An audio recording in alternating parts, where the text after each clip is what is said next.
మావోయిస్టులు ముఖ్యంగా మహిళలను కనీసం వాళ్ళు మనుషులుగా చూడట్లేదు. మహిళల పట్ల కూడా అక్కడ వివక్ష ఉంది. ఒక లైంగిక దాడి కూడా జరుగుతోంది మహిళల్లో, అంటే పై స్థాయి నుంచి కింది వరకు కూడా అన్న ఆరోపణలు కూడా ఉన్నాయి. అది ఎందుకు ఎవరు ఇక్కడికి వచ్చిన వాళ్ళు కూడా మాట్లాడలేదు. హరిభూషణ్ అనే ఒక ఆయన పోయిన తర్వాత వాళ్ళ వైఫ్ శారదక్క అనుకుంటా తను బయటకు వచ్చేసారు. అంటే ఖచ్చితంగా అందులో ఉండే మహిళలకు ఒక మగతోడు ఉండాలి, భార్యాభర్తలు అన్నవి ఉండాలి, లేదంటే మేము సహచరులమని అనౌన్స్ చేసుకొని వాళ్ళు కలిసి ఉండాలి.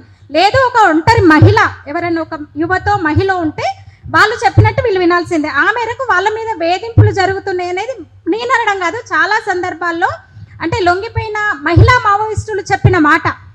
ఎంతసేపు ఒక ఎస్సీ ఎస్టీలు ట్రైబల్స్ ఆదివాసీలు ఏజెన్సీ ప్రాంతాల్లో కేవలం మహిళలను వీళ్ళు, ఈ అమ్మాయి కూడా చైతన్య మహిళా సంఘంలో యాక్టివ్గా పనిచేసింది, శిల్ప అనే అమ్మాయి ద్వారా తన ఫ్రెండ్ ద్వారా ఆకర్షితులై ఉద్యమంలోకి వెళ్ళిపోయిందని చెప్తున్నారు. మహిళల హక్కుల కోసం మేము పోరాడతాము, తాడిత పీడిత జనాల కోసం మేము ఉన్నామని డైలాగులు చెప్పే వీళ్ళు పొట్టను పెట్టుకుంటున్నది నిజంగా కూడా ఆదివాసులు దళితులే.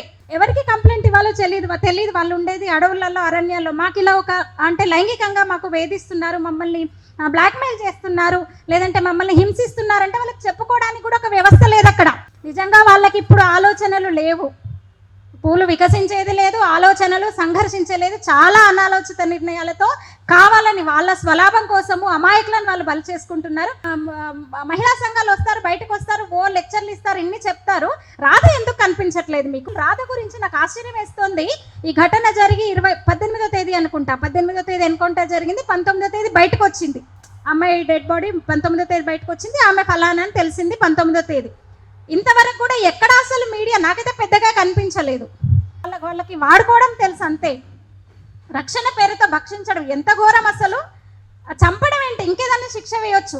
నిజంగా అదేంటి చెప్పట్లేదు. అమ్మాయిని ఎందుకు చంపేశారో చెప్పట్లేదు. ఇంతవరకు కూడా గణేష్ పేరుతో ఏదో ఒక లెటర్ వచ్చినట్టుంది.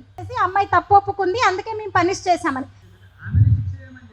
ఆమెనే శిక్ష వేయమని చెప్పింది. అసలు ఆమె చేసిన నేరం ఏంటి? ఏ రకంగా మీకు సమాచారాన్ని లీక్ చేసింది? ఇన్ఫార్మర్ అని మీకు ఎట్లా డౌట్ వచ్చింది? దానివల్ల మీకు వచ్చిన నష్టం ఏంటి? ఎంతమంది ప్రాణాలు కోల్పోయారో? అమ్మాయి సమాచారాన్ని లీక్ చేస్తేనో పోలీసులకు ఒప్పందిస్తేనో అంత కిరాతకంగా ఎందుకు ఒక మహిళను చంపాల్సి వచ్చిందంటే నాకైతే ఇవన్నీ డౌట్స్ వస్తున్నాయి సార్. ఎందుకంటే అక్కడ దళంలో పనిచేసిన వాళ్ళు చాలామంది, కొందరు ఈ మధ్య ఈ సోషల్ మీడియా ఎంత విస్తృతమైన తర్వాత కొందరు లొంగిపోయిన మహిళా నక్సలైట్లు కూడా కొందరు ఇంటర్వ్యూలు ఇస్తున్నారు. అంటే ఇట్లు రాలేక అందులో ఉండలేక చాలా ఇబ్బంది పడుతున్నారు, వచ్చే వాళ్ళు వచ్చేస్తున్నారు. ఇది మాత్రం కొంచెం సీరియస్గా ఆలోచించాల్సిన విషయం సార్. అక్కడి వాళ్ళ మీద మాత్రం ఖచ్చితంగా లైంగిక వేధింపులు జరుగుతున్నాయి. ఒప్పుకొని వాళ్ళని ఏదో రకంగా వాళ్ళను బ్లేమ్ చేయడము, ఏదన్నా చేయడము, అట్లా బ్లాక్మెయిల్ చేయడము, ఏకంగా చంపడానికి కూడా సిద్ధపడ్డారు. రాధా విషయంలో అదేమన్నా ఉందా అనేసి నాకైతే ఒక సందేహం వస్తుంది.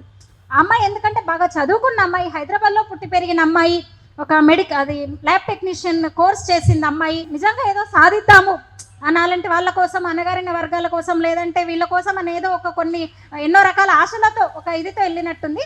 ఆమెకు ఖచ్చితంగా ఇలాంటి అనుభవాలు ఎదురై ఉంటాయి. ఆమె ఎదిరించినందుకు బయటికి రాకుండా ఇలా చేశారేమో అని నాకు ఒక సందేహము. ఇన్ని 10 రోజుల తర్వాత ఇది జరగడం ఫస్ట్ టైం. రాధ ఇష్యూ మీద మాట్లాడుకోవడం అనేది నాకు తెలిసి బయట ఇదే.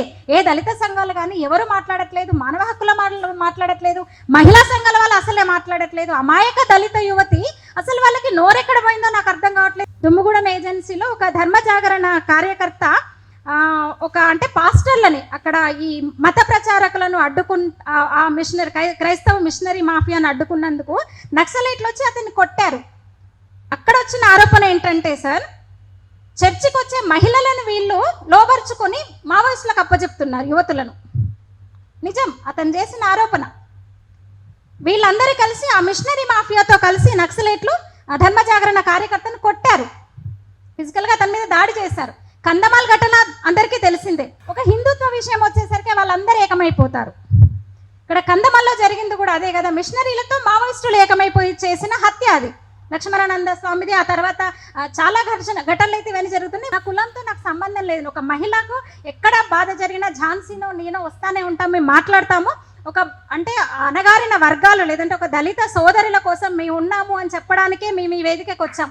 దళిత ఐక్య వేదికనే ఈ కార్యక్రమాన్ని రౌండ్ టేబుల్ సమావేశాన్ని ఏర్పాటు చేసి ఉండవచ్చు, కానీ నాకు కులము మతంతో సంబంధం లేదు. మేము మానవతావాదులం. అందుకే మేము ఇక్కడ వ్యవస్థలో ఉండి ఫైట్ చేస్తున్నాం ప్రతి ఇష్యూ మీద. ముఖ్యంగా ఈ విషయం అయితే నిజంగా ఎంక్వైరీ చేయాలి. ఇదే మనందరి ఒక మూకుమ్మడి డిమాండ్ కావాలని నేను కోరుకుంటున్నాను. Thank you.